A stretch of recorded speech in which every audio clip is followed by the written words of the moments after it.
simply being kind and loving and human, you know, and then something else happens, because when that happens, so again, when the masculine and feminine unite back into bliss, like back into union, we experience oneness. And when we experience oneness, some of our fears go away. It's almost like every time you touch God, you start to realize that, okay, all these things that are bothering me, they're not real. And every time that happens, we change. And so all of a sudden you're lying there in the aftermath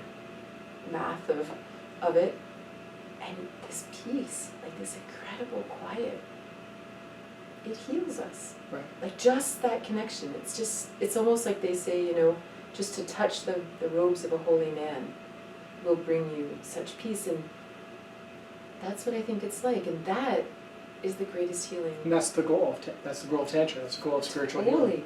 Well, and the goal of Tantra is like really to just experience this oneness. The presence, and be present. And to do it here. Sure. Like to do it here. Like it is absolutely not about transcendence. You know, a lot of times we're like, it's all about, you know, like going off into the other, and it's like, no. We have been incarnated here. And this three-dimensional world is the playground. This is where the ecstasy is. It's right here. And it's a real challenge because people tend to be kind of one side or the other. They either are very focused in the duality, they're very focused in the physical. Life is about jobs and kids and status and success and relationships and everything, like, you know.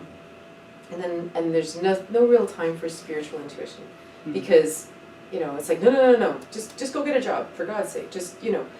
And then there's other people who are all just about this, right. You know, like, and even a lot of the yogas were all about transcending the physical body. This is just full of desires and filth and things that are just going to distract you from your path, right? That's Buddhism too. Buddhism, Christianity, like all kinds of stuff, right? And so these are the ascetics who like beat themselves and starve themselves and do all these things so that they only experience God. Right.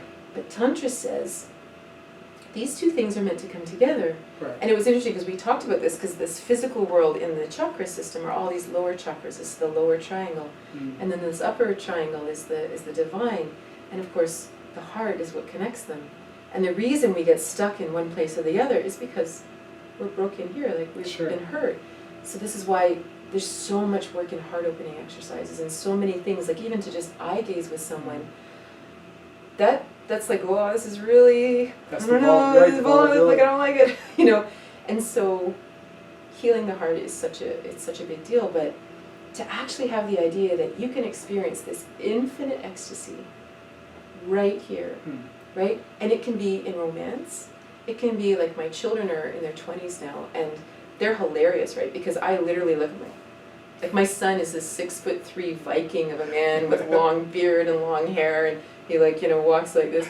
And I sit there and I'm like, and he's like, right? But I am in absolute ecstasy, right, sitting with this man and just like hugging him and whatever. Like we put, it's almost like because we demonize sexuality. It's sort of like when you tell a child or a teenager, don't have sex. Whatever you do, don't have sex. Then we build it up to think that this is the best thing in the whole world. Everything must lead here. Like alcohol or other this things, is it, right? This is it. But the truth is, it's awesome. And it's an amazing vehicle to have really amazing experiences here in this world.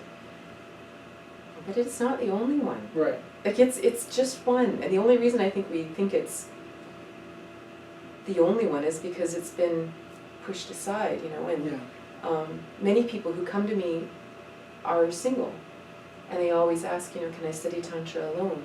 And I'm like, that's the best place to study Tantra, because it's really about having that experience everywhere. Like if you can walk out, if you can wake up in the morning and look out and see the sun shining and take a deep breath and go, oh my God, like, I'm so glad to be alive. Like, how lucky am I? Can you imagine if you bring yourself to that place where this is absolutely true, you're not just telling it because you're trying to be whatever? Can you imagine what you'd be like in a relationship? You know, it's really interesting because in my life, being a healer, I lead with vulnerability. I start with vulnerability, always. And when I lead with vulnerability, everyone else's vulnerability opens up. It's sort of like when your heart opens up, I show you mine, you show me yours. My heart opens up, and hearts either open up or they have to leave. And if they have to leave, that's a person who will naturally want to harm me. that just can't do that, or they're holding on to something where they can't allow vulnerability. It's one or the other. And it's a really easy way for protecting yourself is by opening up with starting with your heart and vulnerability, because the people that are in their hearts and able to connect with you will really connect with you, and you make fast friends. And you come up when you have all this build up over your heart, and then they have a build up, and you put more build up over your heart, they put more, and you have these very, like you said, very shallow conversations. Anyways, I think we should leave it there. We could go on for hours and hours, but anyways, tell me, just can you plug your book, what it's called and how they can find it? Yeah, so my second book is called Tantric Intimacy, Discover the Magic of True Connection, and it's available on all online sites, Amazon, Chapters, everything. There's an ebook, paperback, and the audio book version will be out in a month. That's exciting.